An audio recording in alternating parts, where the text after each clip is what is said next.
고린도에 나타난 하나님의 사랑이라는 제목으로 말씀을 증거하도록 하겠습니다. 자, 이제 지금 2차 선교 여행 중인데요.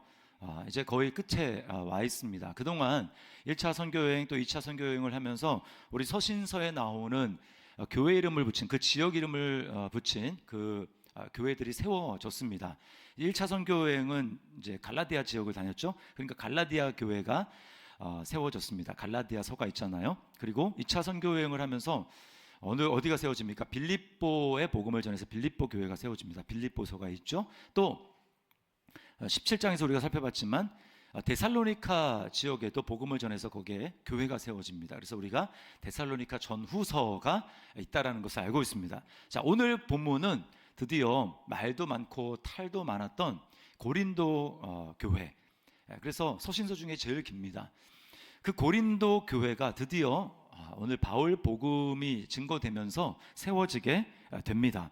저는 이 말씀을 준비하면서 하나님이 정말 고린도에 놀라운 사랑으로 나타나셨구나라고 하는 것을 이제 알게 되었습니다. 제가 오늘 두 가지 말씀을 드릴 텐데, 자, 첫 번째는 두려워하는 사명자 바울에게 나타난 하나님의 사랑입니다. 자, 우리 9절과 10절을 다시 한번 읽어보겠습니다. 밤에 주께서 환상 가운데 바울에게 말씀하시되 두려워하지 말며 침묵하지 말고 말하라. 내가 너와 함께 있음에 어떤 사람도 너를 대적하여 해롭게 할 자가 없을 것이니 이는 이 성 중에 내 백성이 많음이라 하시더라.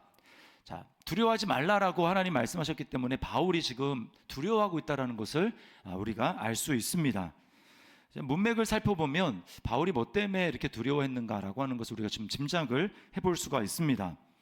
이제껏 다녔던 어떤 선교 여행 지역보다 지금 이 고린도에서 역대급의 회심자를 얻게 됩니다. 그 사람이 누구냐면 바로 회당장이에요. 8절에 보면 회당장 그리스보라고 하는 사람이 예수를 믿습니다. 여러분, 이 회당장은 유대 그 사회의 가장 핵심적인 인물이에요. 묶어줄 수 있는, 그들을 묶어줄 수 있는, 회당을 중심으로 묶어줄 수 있는 사람이, 지도자가 바로 회당장입니다. 그런데 이 사람이 예수님을 믿었다는 것은 무슨 뜻입니까? 자칫하면 그 공동체가 이제 다 흔들려 버릴 수 있는 그런 상황인 거예요. 그러니까 유대인들이 봤을 때 이것은 매우 심각한 위기인 것입니다. 그래서 이 그리스보 다음에 이제 소스데레나라는 사람을 회당장으로 세웠는데 17절에 보면 이 사람도 예수를 믿게 됐어요. 그래서 사람들이 이 소스데네라고 하는 회당장인 이 사람을 때리는 장면이 오늘 나오고 있습니다. 이 바울이 뭘 두려웠냐 하면 혹시 이 일로 인해서 이제 대규모 박해가 혹시 시작되지는 않을까라고 하는 두려움이 있었던 것 같아요.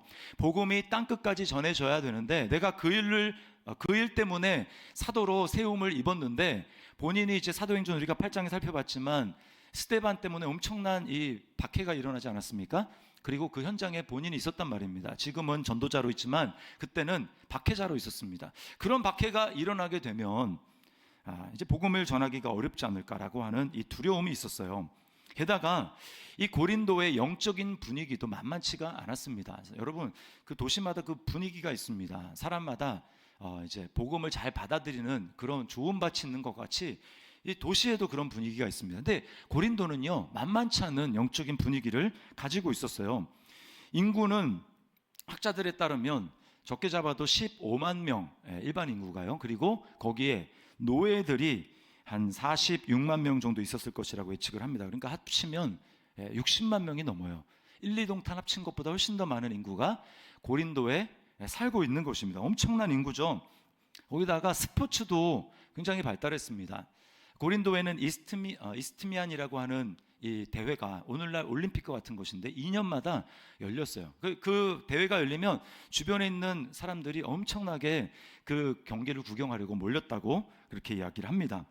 뿐만 아니라 다민족 도시였어요. 굉장히 많은 민족들이 살고 있었는데 그들이 각자 살던 그 곳에서 섬겼던 그 신들을 모시는 그 신전을 이렇게 세우고, 그래서 엄청나게 많은 신전이 고린도에 있었습니다. 그런가 하면 은행업이 엄청 발달해서 돈이 많은 부유한 도시였대요.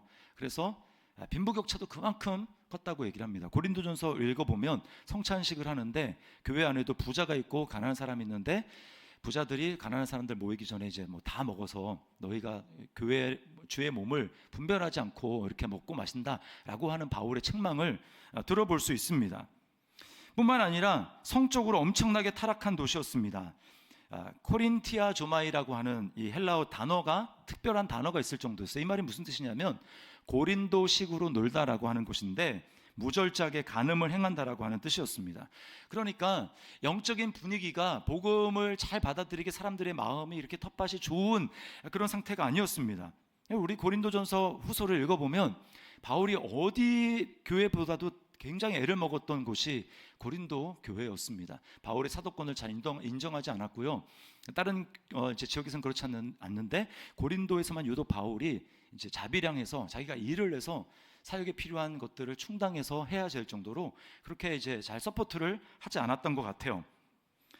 자, 이런 곳에서 복음이 힘있게 뻗어 나갈 수 있을까라고 하는 염려가 바울에게 있었던 것입니다. 그래서 바울은 굉장히 두려워했고 떨었다고 이야기를 합니다. 고린도전서 2장 3절에 바울이 이렇게 고백해요. 같이 한번 읽어보겠습니다.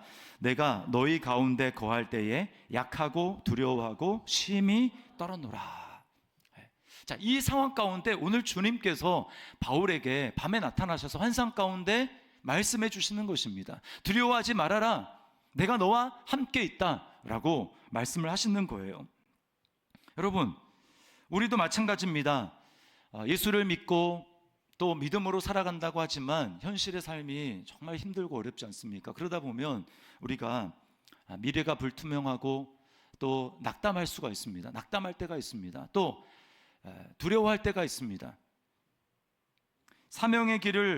그러나 사명의 길을 포기하지 않는다면 여러분, 주님께서 우리를 반드시 지켜주십니다. 우리에게 약속해 주시고 하나님이 살아계시고 나와 함께 하신다고 하는 그 사랑의 음성, 우리에게 확신을 우리에게 주님께서 주실 줄 믿습니다. 이것이 오늘 바울이 경험했다라는 거예요. 여러분, 사명의 길을 걷는다라고 하는 것은 거창한 것이 아닙니다. 그리스도를 주인으로 삼아 내게 주어진 삶을 말씀에 순종함으로 걸어간다라고 하는 뜻이에요. 내가 주인이 아니라 주님이 내 삶의 주인이시기 때문에 주님이 책임지시는 것입니다. 바울을 보십시오. 이 유대인들이 이제 바울을 끌고 갔습니다. 법정으로. 그런데 거기에 있는 이 갈리오라고 하는 총독이 아예 그냥 원천 봉쇄를 해버렸어요. 로마법에 저촉되지 않는다라고 해서 그 유대인들의 고소를 아예 그냥 받아들이지 않았습니다. 바울은 고린도에 머무는 기간 동안에 생명을 보장받은 거예요. 바울을 돌보시며 사랑하시는 하나님의 사랑을 바울에게 눈으로 확인시켜 주신 것이죠. 제가 코로나 시기에 이제 여러분에게 한두 번 말씀을 드린 것 같은데 영적인 침체를 겪었습니다. 하루하루 제가 정말 버티는 게 힘들 정도로 이제 우울했습니다. 모든 것을 다 내려놓고 어디론가 훌쩍 떠나버리고 싶었어요.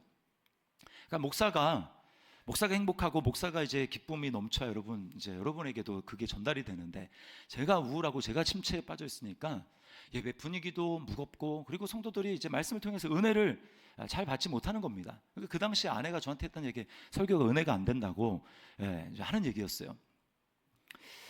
그러면서 아내가 저보고 진지하게 우리가 목회를 계속하는 것이 하나님의 뜻일까?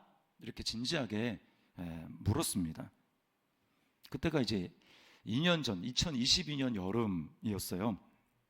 그때 제가 이제 8월 이제 중순경에 경기도의 한 수양관에서 이제 어떤 세미나에 참석하고 있었는데 그 세미나 중에 주님이 저에게 말씀해 주셨습니다. 말씀으로 찾아왔어요. 하루 동안에 3번 똑같은 말씀을 주님이 저에게 말씀해 주셨습니다. 처음에는 그냥 그럴 수 있지 라고 넘겼어요. 근데 3번 똑같은 말씀을 하시는데 제가 3번째 이게 주님의 음성으로 받아들여지면서 제가 이제 회개의 눈물이 터졌습니다. 여러분, 그게 주님의 음성으로 다가오고 제가 회개가 터지니까 그때서야 비로소 살겠는 거예요. 여러분, 목사지만 항상 주님의 음성이 막 생생하게 들리고 그러지 않습니다. 특별히 그 시기는 더 그랬어요. 여러분, 성도가 아무리 힘든 일을 당하고 세상에서 어려운 일을 당하고 내 삶이 힘들어도 주님의 음성이 마음 가운데 들려지면 우리는 살 수 있습니다. 여러분 믿습니까? 내게 하나님의 음성이 하나님의 음성으로 들려지면 우리는 살 수 있어요. 캄캄한 터널 속을 홀로 걷는 느낌이었습니다. 그런데 한 줄기 빛이 저에게 들어왔습니다. 물론 그것은 저를 격려하는 음성은 아니었죠. 저를 책망하는 음성이었습니다. 너가 정말 내가 맡겨준 양떼들을 정말 사랑하고 있느냐라고 하는 주님의 음성이었습니다. 그러나 그것이 위로의 음성이든 책망의 음성이든 상관이 없어요. 주님의 음성이 우리에게 들려지게 되고 내가 회개가 터진다면 우리는 살아날 수 있습니다. 이것이 우리에게 찾아오시는 하나님의 사랑인 거예요. 여러분, 사명의 길을 포기하지 않는 건 저한테는 포기라는 건 없습니다. 아내는 이제 저한테 정말 우리가 진지하게 생각해 봐야 되지 않느냐라고 말했지만 저는 이제 저희 아버지의 본을 봤기 때문에 아버지가 세상에서는 성공하지 못한 목회를 이제 했어요. 그리고 그렇게 마감을 했습니다. 작은 교회를 시작했다가 그냥 상가교회로 끝났어요. 그럼에도 불구하고 저는 그 끝을 하나님의 충성스럽게 사명을 감당하는 모습을 봤기 때문에 저의 사전에 이제 그만둔다라는 건 없습니다. 이렇게 제가 힘들지만 그럼에도 불구하고 버티고 있었더니 하나님이 정말 저에게 찾아오시고 사랑과 또 위로의 음성으로 말씀하신 것을 경험하는 것이죠. 여러분, 우리도 동일합니다. 여러분이 어떨 때는 예배 가운데 나와도 아무런 감동이 없을 수도 있어요. 별로 이렇게 은혜가 안 될 수도 있습니다. 또 이렇게 주님이 주신 은사대로 여러 가지 섬김을 하더라도 거기에서 어떨 때는 기쁨과 보람이 느껴지지 않을 때도 있어요. 그러나 그럼에도 불구하고 감정에 상관없이 내가 예배 자리 가운데 나오고 또 내가 섬김의 자리 가운데 나아갈 때 하나님께서 반드시 여러분에게 놀라운 은혜와 사랑을 부어주실 줄 믿습니다. 그래서 여러분, 붙어 있는 게 중요해요. 싸웠다고 해서 여러분 감정이 상한다고 해서 교회 예배 오다가 차를 돌려서 절대로 집으로 가시지 마시기 바랍니다. 그때가 놀랍게 하나님이 여러분에게 은혜를 주실 때예요. 그래서 우리 옆에 있는 분에게 이렇게 한번 인사합시다. 우리 꼭 붙어 있읍시다. 이렇게 한번 인사하도록 하겠습니다. 우리 꼭 붙어 있읍시다. 우리가 사명의 길을 걸어가느나 절대로 하나님이 우리를 그냥 내버려 두지 않습니다. 우리 절대로 죽지 않습니다. 하나님이 사랑과 은혜를 저희에게 부어주시고 우리를 지키실 줄 믿습니다. 두 번째는 자격 없는 고린도 사람들에게 나타난 하나님의 사랑이에요. 고린도가 어떤 도시라는 거 제가 앞에서 말씀을 드렸죠. 한마디로 얘기하면 사랑받을 만한 자격이 없는 그런 사람들입니다. 그런데도 하나님은 이들을 너무나 사랑하셨어요. 그 증거가 뭐냐면 바울을 여기 붙들어 두신 겁니다. 바울은 두려워해서 다른 지역으로 가려고 했는데 하나님은 여기 내 백성이 많다라고 하시면서 붙잡아 주셨어요. 10절과 11절을 우리 다시 한번 읽어봅니다. 내가 너와 함께 있음에 어떤 사람도 너를 대적하여 해롭게 할 자가 없을 것이니 이는 이 성중에 내 백성이 많음이라 하시더라. 1년 6개월을 머물며 그들 가운데서 하나님의 말씀을 가르치니라. 바울이 이때까지 1년 6개월씩이나 되도록 한 지역에 오래 머문 적이 없습니다. 그런데 하나님께서 뭐라고 하시는 거예요? 자, 이들이 자격이 없지만 나는 이들을 사랑한다. 그러니 네가 여기 있어서 내가 저들을 얼마나 사랑하는지 너가 말씀을 증거하고 가르쳐라 라고 이야기를 한 것입니다. 하나님이 사랑하시는 거죠. 요나서를 보십시오. 하나님은 그렇게 이스라엘 백성들을 괴롭게 하고 수많은 악행을 저지르는 이 아시리아 그 수도인 니느웨 백성들을 사랑하셨어요. 그래서 요나를 보낸 것 아닙니까? 이거는 마치 어떤 것 같으냐면 이제 구한말이라고 한번 생각을 해봅시다. 구한말에 이제 일본이 한국을 이제 삼키기 위해서 조선을 삼키기 위해서 혈안이 되어 있지 않습니까? 그리고 굉장히 괴롭혔잖아요. 그때 하나님이 제가 만약에 그때 살았다면 저에게 일본의 수도인 동경에 가가지고 내가 너를 사랑한다고 너희들을 사랑한다고 회개하고 나의 사랑을 받아들이라고 전해라라고 하는 것과 똑같습니다. 요나가 너무 싫은 거예요. 그래서 정반대로 갔습니다.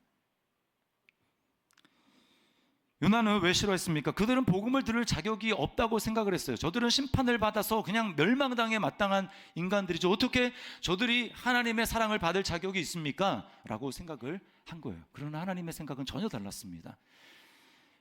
요나서가 제일 끝에 어떻게 끝나는지 아십니까? 이렇게 끝나요. 요나서 4장 11절이 제일 끝절인데 이렇게 말씀합니다. 같이 한번 읽습니다. 하물며 이 큰 성읍 니느웨에는 좌우를 분별하지 못하는 자가 12만여 명이요 가축도 많이 있나니 내가 어찌 아끼지 아니하겠느냐 하시니라.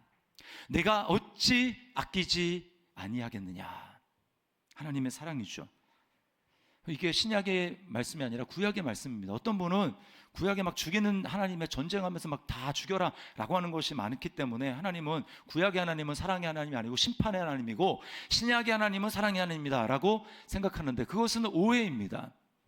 하나님은 변함이 없으세요. 하나님은 천지를 창조하실 때도, 그리고 구약 시대에도, 그리고 예수님을 보낸 신약 시대에도, 지금도 하나님의 사랑은 저와 여러분을 향해서 변치 않는 것을 여러분 믿으시기를 바랍니다. 하나님은 사랑의 하나님이세요. 증거가 뭡니까?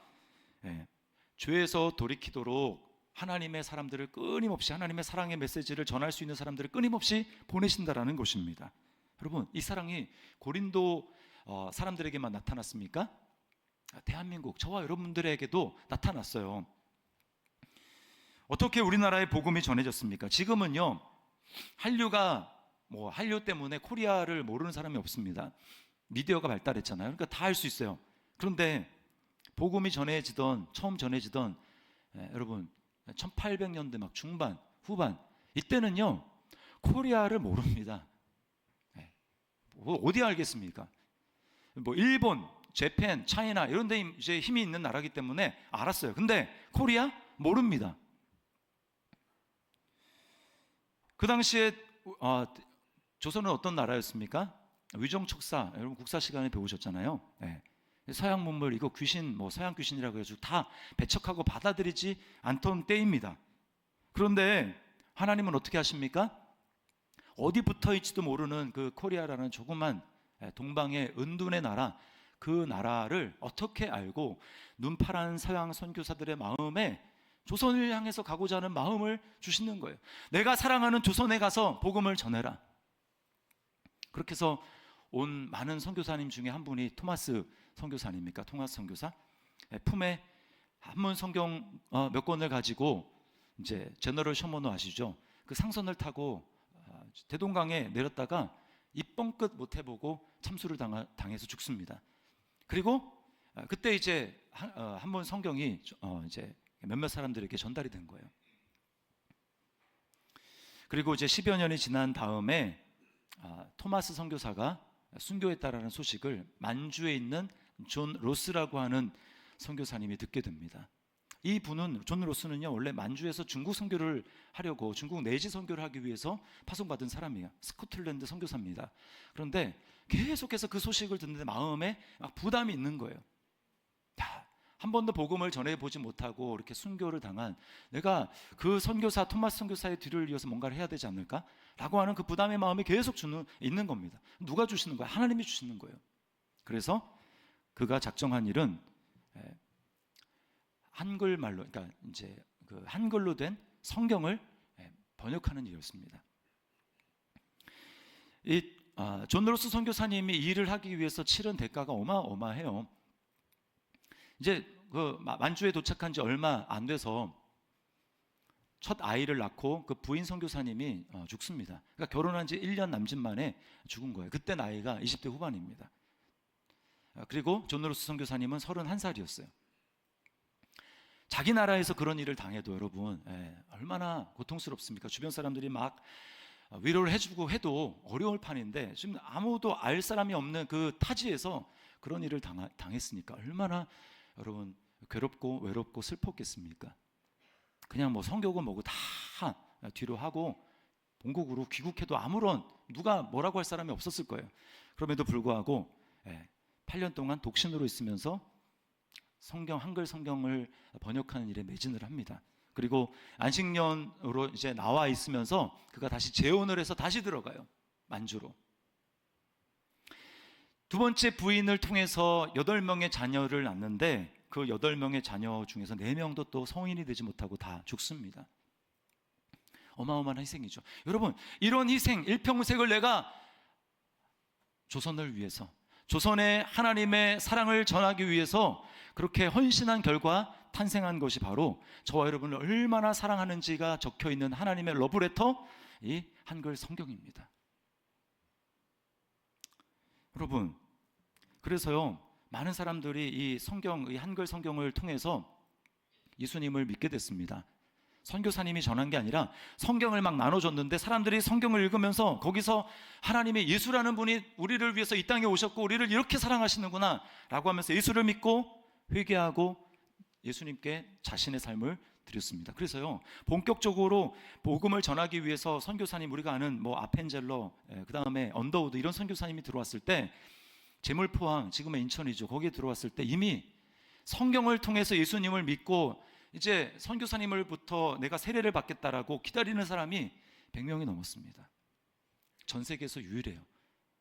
선교 역사상 선교사가 들어가기도 전에 성경이 먼저 번역돼서 사람들이, 수많은 사람들이 예수님을 믿고 세례를 받기를 기다리는 나라, 바로 이게 대한민국이었습니다. 여러분, 저는 말씀을 준비하면서 다시 한번 생각해봤는데 이해가 안 되는 거예요.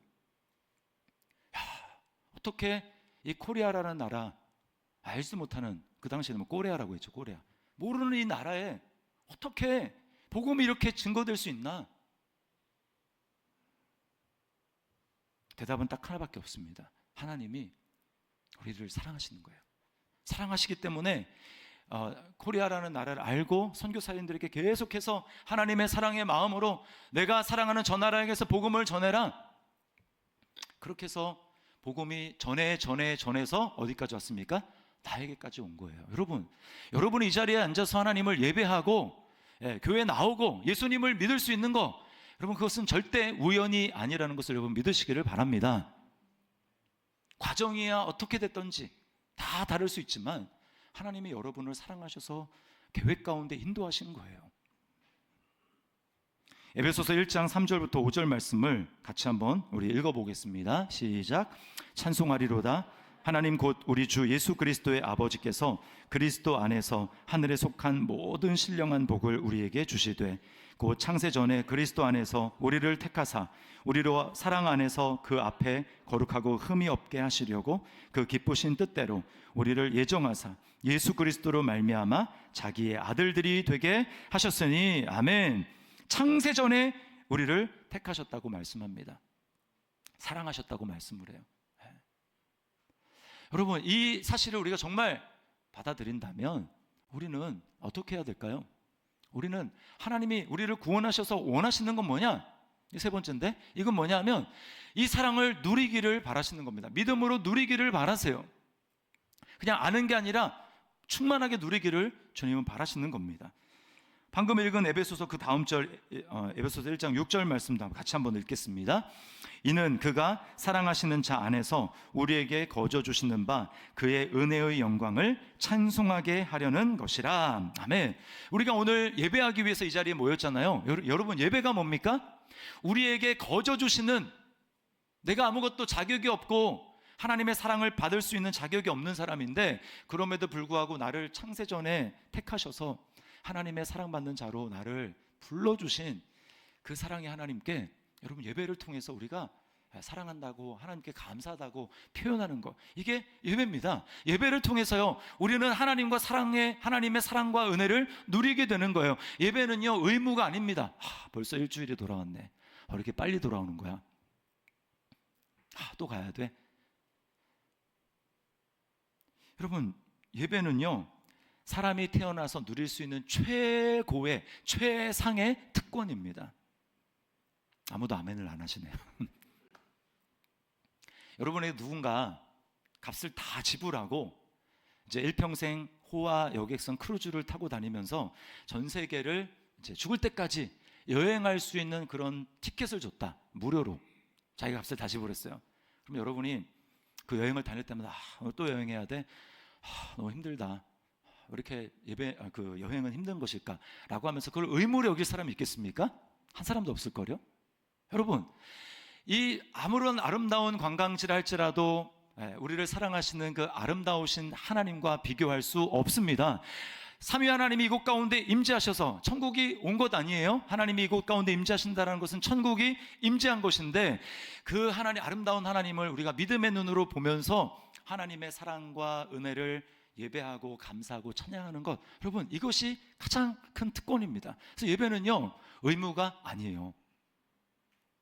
그럼에도 불구하고 왜 예배 가운데 나왔으면서도 하나님의 은혜와 사랑을 잘 누리지 못할까요? 충만하게 누리지 못할까요? 그 이유는요, 여러분이 믿음으로 받아들이지 않아서 그렇습니다. 믿음으로 받아들이지 않아서. 제가 안타까운 건 뭐냐면, 믿음이라는 것은요, 감정이 아니에요. 자꾸 사람들이 감정으로 하나님을 체험하려고 합니다. 느껴지지 않아. 그런 마음이 내게 없어. 그래서 소극적으로 예배에 임합니다. 그게 아니고요. 믿음이라는 건 뭐냐면, 믿음으로 하나님 앞에 예배한다는 것은 적극적으로 감사하고 적극적으로 하나님을 찬양하는 거예요. 그래서 지금은 찬양할 기분이 전혀 아니지만, 그런 일이 있었지만, 그럼에도 불구하고 나를 구원하신 주님을 생각하면서 적극적으로 그 하나님께 찬양하고 입을 열어서 감사를 표현하는 것입니다. 그때요, 하나님의 사랑과 은혜가 우리에게 부어지는 것, 실제로 경험되는 것입니다. 믿음을 통해서 하나님의 사랑을 체험하는 것이지, 그 하나님의 사랑을 감정이 있기 때문에 내가 하나님의 사랑을 경험하는 게 아니라는 거예요. 근데 많은 사람들이 거꾸로 합니다. 남편이랑 싸웠어요. 요즘에 안 좋은 일이 있어요. 그래서 입을 안 엽니다. 여러분, 자꾸 자신의 어떤 노력과 행위로 하나님의 사랑을 얻어내려고 하는 것, 그렇게 되면 예배가 힘이 들고 부담스러워지고 의무처럼 여겨집니다. 하나님이 나를 사랑한다는 걸 머리로 알지만 자기가 자신을 스스로 그렇게 받아들이지 못하는 거예요. 내 잘못에 대해서 스스로 내가 처벌을 하고 내가 어느 정도 책임을 져야 된다고 생각을 합니다. 그러면요, 우리가 하나님의 사랑을 온전히 누릴 수 없어요. 예수님이 십자가 위에서 뭐라고 말씀하셨습니까? 다 이루었다. 다 이루었다. 이 말은 하나님의 사랑과 축복과 그 모든 은혜를 받기 위해서 필요한 모든 것을 내가 너를 위해서 다 값을 지불했다. 너가 할 것은 없다. 그냥 믿음으로 받아들이고 누리고 감사하면 된다라고 말씀하는 것입니다. 이게 믿음이에요. 믿음이란 전인격적인 감사함으로 받아들이는 것입니다. 누가복음 15장에 나오는 탕자 잘 아시죠? 탕자를 보세요.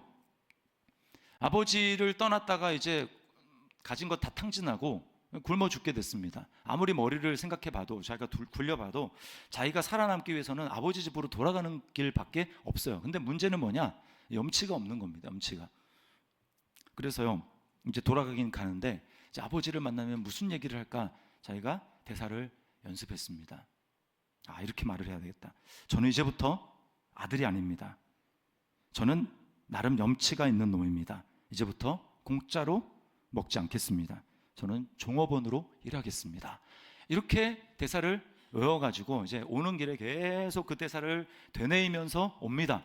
그런데 그 모습을 멀리서 지켜본 아버지가 아들의 모습이 보이자마자 막 달려가서 그 아들을 안고, 그리고 입을 맞춥니다.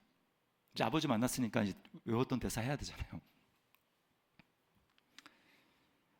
아버지, 저는 제 잘못을 누구보다 잘 압니다. 저는 아들 자격이 없습니다. 그러니까 딱 하는데 아버지가 입을 막습니다. 성경을 꼼꼼히 읽어본 분들은 이상한데 성경에 입을 막았다는 얘기가 없는데 이렇게 나와야 정상이에요. 근데 이 말은 제가 지어서 상황을 생각해서 한 거예요.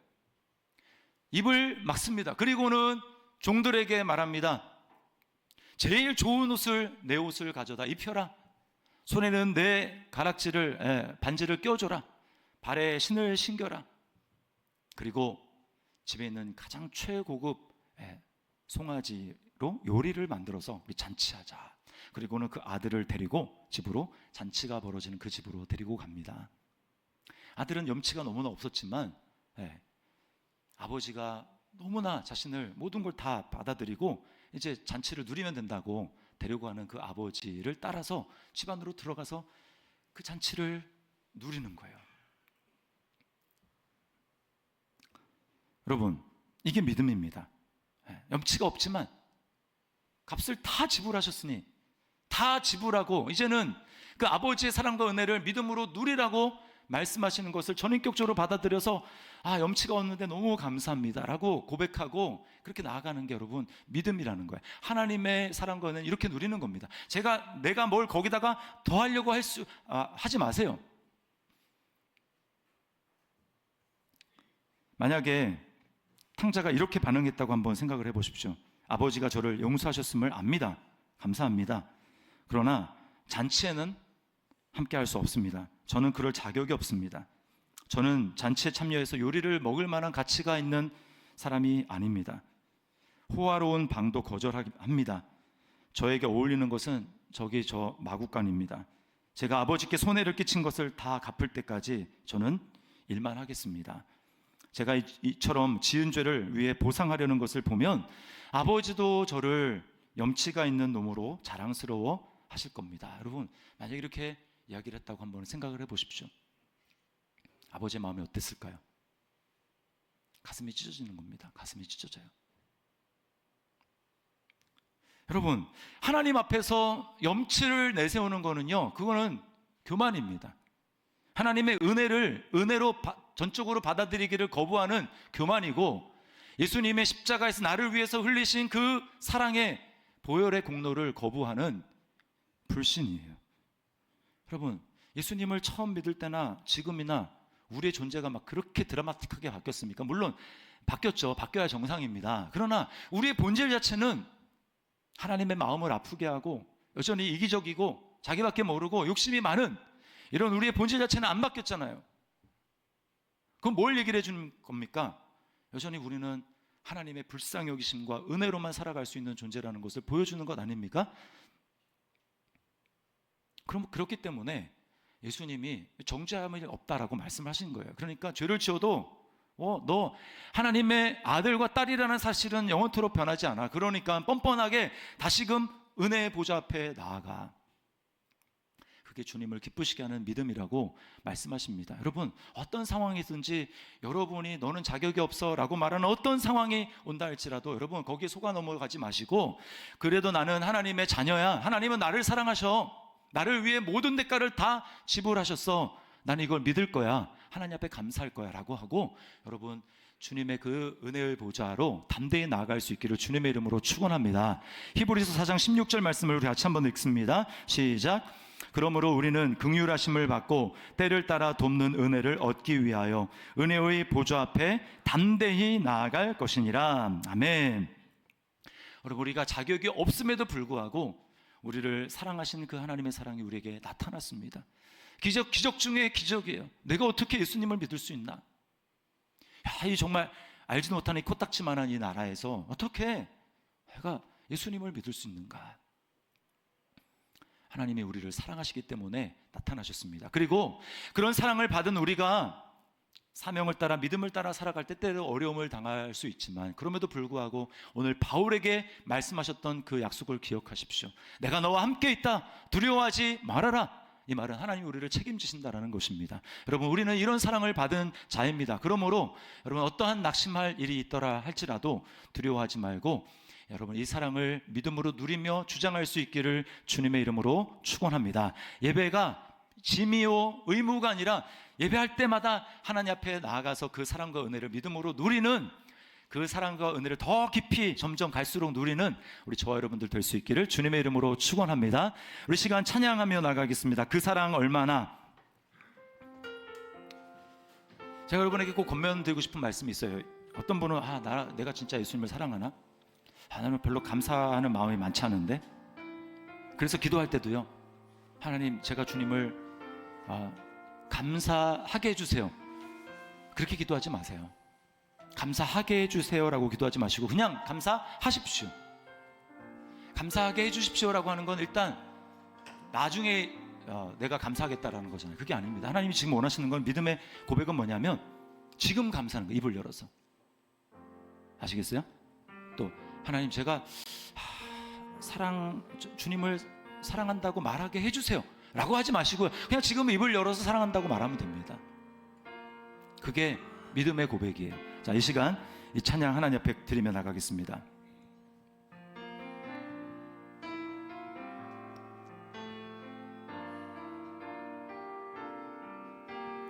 다 표현 못해도 다 표현 못해도 나 표현하리라. 다 고백 못해도 나 고백하리라. 다 알 수 없어도 나 알아가리라. 다 닮지 못해도 나 닮아가리라. 다 표현 못해도 나 표현하리라. 다 고백 못해도 나 고백하리라. 다 알 수 없어도 나 알아가리라. 다 닮지 못해도 나 닮아가리라. 그 사랑 얼마나 아름다운지, 그 사랑 얼마나 날 부욕해 하는지, 그 사랑 얼마나 크고 놀라운지를, 그 사랑 얼마나 나를 감격하게 하는. 우리 처음부터 다시 한번 고백합니다. 다 표현 못해도 다 표현 못해도 나 표현하리라. 다 고백 못해도 나 고백하리라. 다 알 수 없어도 나 알아가리라. 다 닮지 못해도 나 닮아가리라. 다 표현 못해도 나 표현하리라. 다 고백 못해도 나 고백하리라. 다 알 수 없어도 나 알아가리라. 다 닮지 못해도 나 닮아가리라. 그 사랑, 그 사랑 얼마나 아름다운지, 그 사랑 얼마나 날 부욕해 하는지, 그 사랑 얼마나 크고 놀라운지를, 그 사랑 얼마나 나를 감격하게. 다시 한번 우리 전심으로 그 사랑 얼마나, 그 사랑 얼마나 아름다운지, 그 사랑 얼마나 날 부욕해 하는지, 그 사랑 얼마나 크고 놀라운지를, 그 사랑 얼마나 나를 간격하게 하는지. 우리 시간에 우리에게 나타난 그 하나님의 사랑을 우리 고백하며 나아갔으면 좋겠습니다. 여러분, 사랑한다고 고백합시다. 아멘. 우리 사랑이 물론 부족하죠. 주님의 사랑에 비유해서 너무나 부족합니다. 또 넘어지는 사랑입니다. 때때로 넘어지기 때문에 신실하지 못한 고백이라고 이야기할 수 있을지도 모르겠습니다. 그러나 주님은 그 고백을 듣고 싶어 하십니다.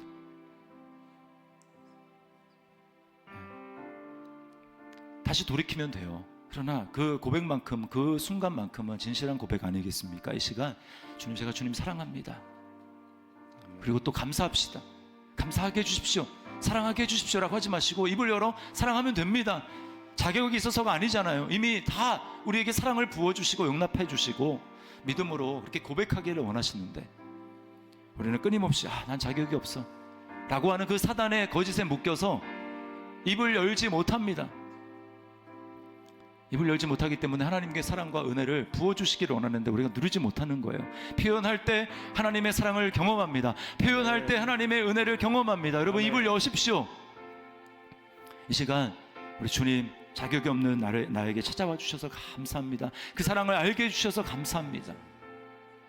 내 힘으로 살아내기 버거운 현실이지만 그럼에도 불구하고 나와 함께 하겠다고 말씀하시고 떠나지 않겠다고 말씀하시고 두려워하지 말라고 말씀하시니 감사합니다. 제가 믿음으로 받습니다. 감사합니다. 주님을 사랑합니다. 예배를 통해 그 사랑과 은혜를 더 깊이 누리게 하여 주옵소서. 우리 시간에 같이 우리의 고백으로 하나님 앞에 고백하며 나가도록 하겠습니다. 기도하시겠습니다.